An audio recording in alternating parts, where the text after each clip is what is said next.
All right, welcome back to RV Daily Driver. As if you can tell from the beginning, today's video is going to cover one of my least favorite things to do, but a necessity. All right, so one thing you got to think about is if you're driving your RV around daily, some things are going to start to add up. And the thing that adds up the worst is right back here, right?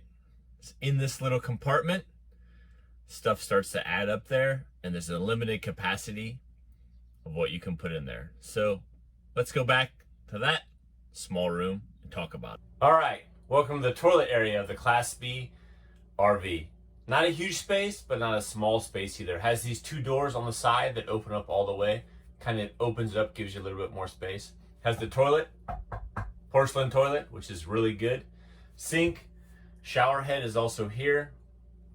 I'll give you a video of that in a second when I turn around. But if you're using this as a daily driver, one thing you definitely have to think about is you have a limited, not a lot, but not too small, capacity for where your waste is gonna go. So what you need to think about is how you're gonna empty that. You can't always go to a campground to empty that. There's some sites, freedumpsite.com, you can go there.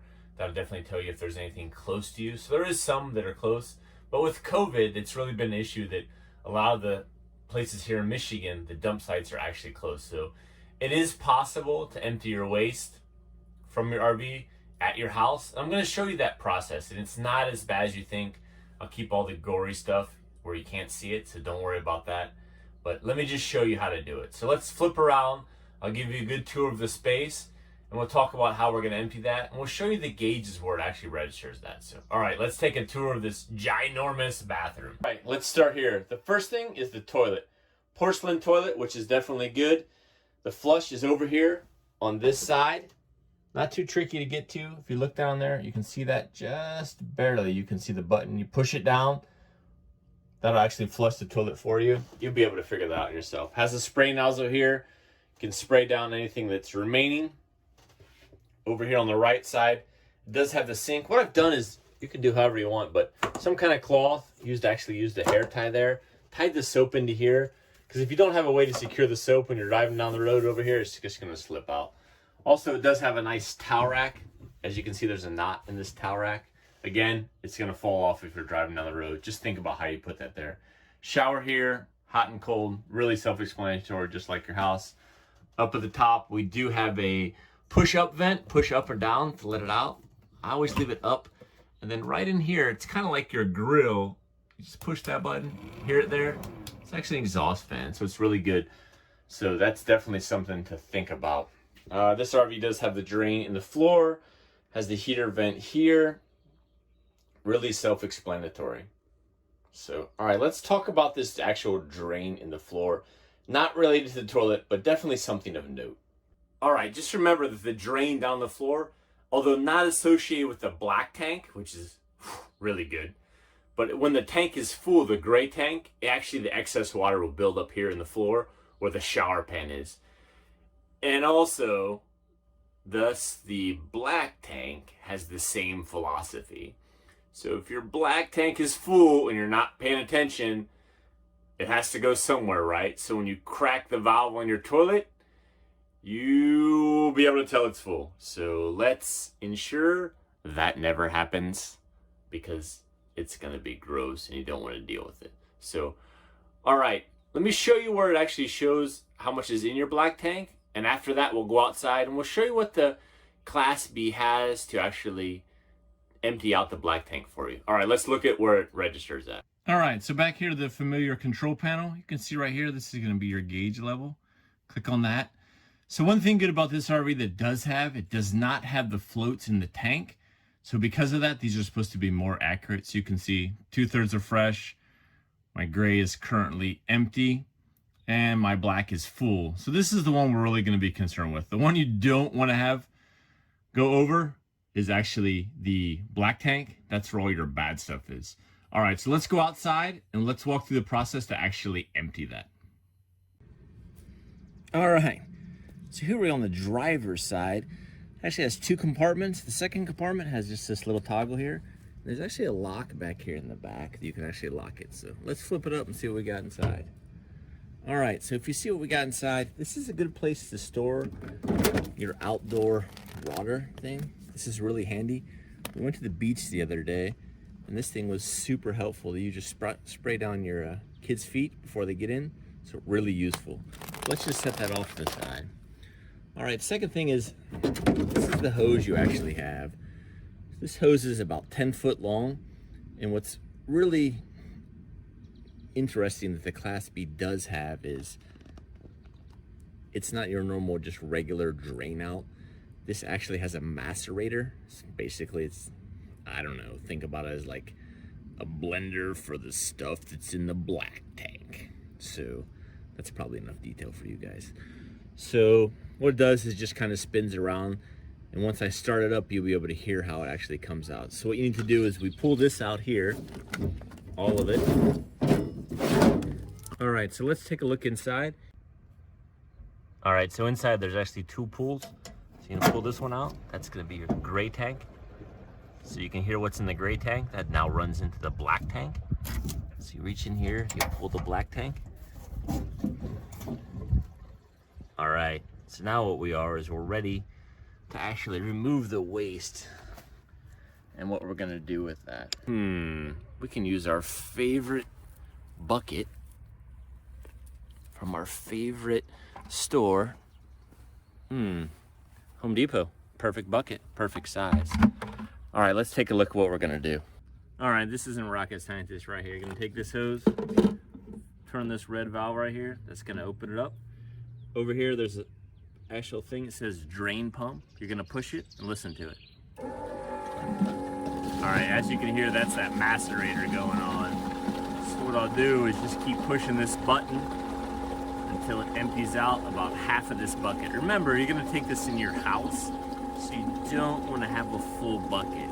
So I'll fast forward a second until we're full, and I'll let you catch back up then.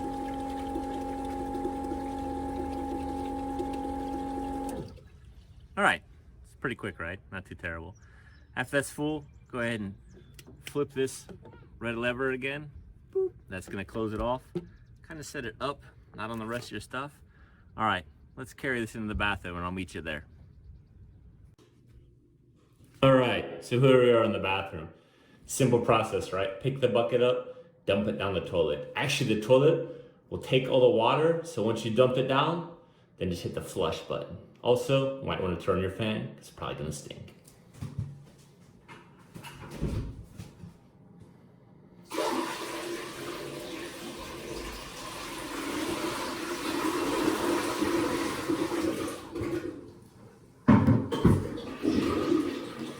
All right, too easy. Let's go down for the second trip.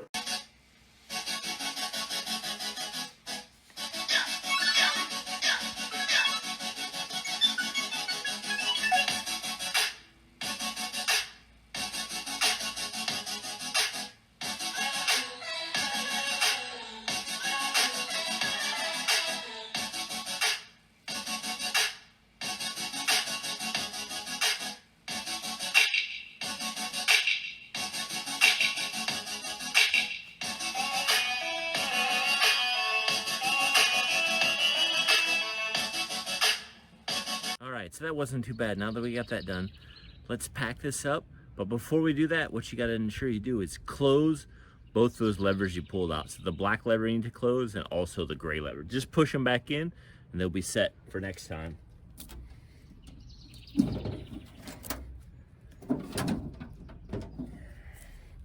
All right, now that we got those in, let's fold this hose back up.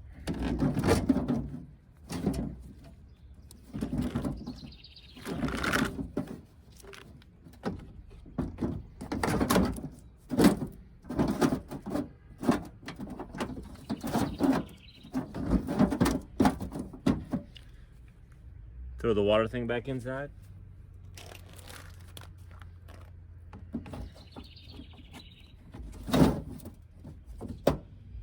Close her down. Lock her up. Now we can take off the old glove. All right, so welcome back inside. Now that you've done that, like I said, it's not a difficult process, but I'll tell you the first time I had to do it, I had that little flutter like, oof, this could be messy, right? So the key is take your time, get some gloves, go slow, and remember, no more than a half bucket, because if you spill something, it's not good. All right, so that's the real key to that. Tuck it up, make sure you put it away, and it's good. I will tell you, you don't have to do it a lot. So it's more than a 5-gallon capacity. So that's a lot of liquid you're putting in there.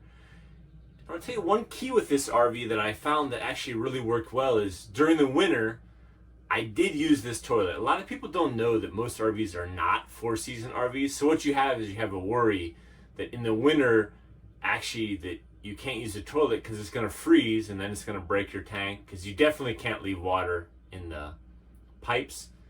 Guaranteed that's going to freeze and they're going to break, so you can't do that. So this winter what I did was I actually drained all the water out, blew all the water out. There's an actual water filter underneath the sink behind these 2 drawers right here.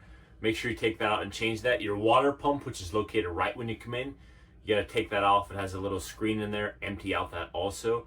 So that completely eliminates water from your RV. So what I did was I went to Walmart and I actually bought some RV antifreeze. Hold on, I'll show you what it looks like.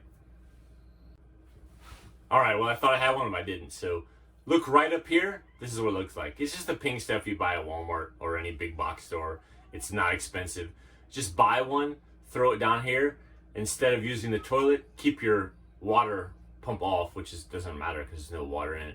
But just dump that in after you use the toilet. That'll keep that stuff from freezing up. And then when you get that one warm day, take it and dump it out. That way it'll be gone. So you got to be careful. I did tell you there is a mistake that I made. At some point I didn't put enough antifreeze down there.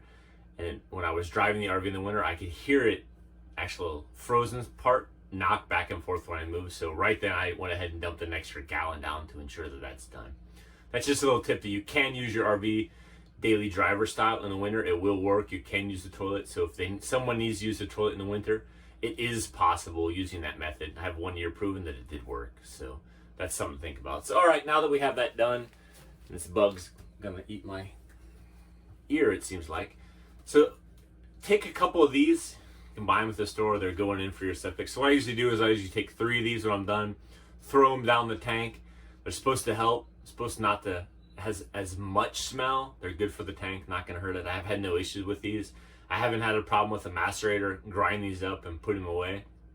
I will tell you also, ensure you're using this toilet paper that's for RV specific. You can buy it. It's not super expensive.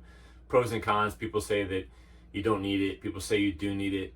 It's an expensive coach, right? Just buy the toilet paper. It's not crazy expensive. Put it in here. You're good to go.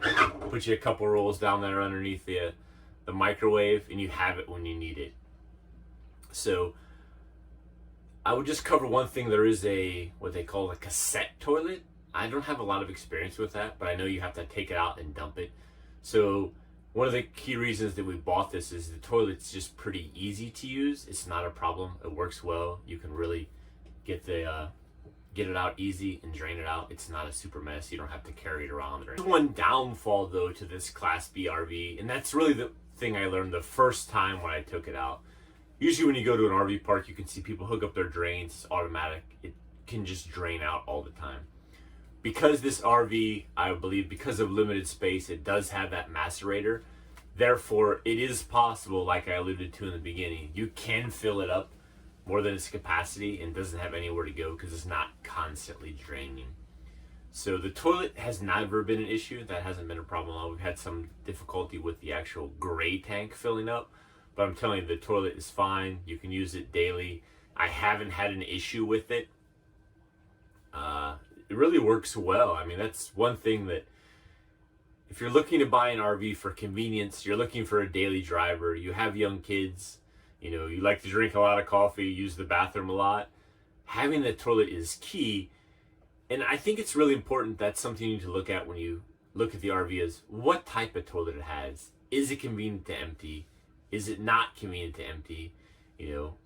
How are you going to do it? And I really like the whole concept of the macerator, that being able to control what comes out with that pump, that's been really useful. I mean, because of COVID and stuff not being open, I've been able to empty it at my house many times. It's not been super difficult.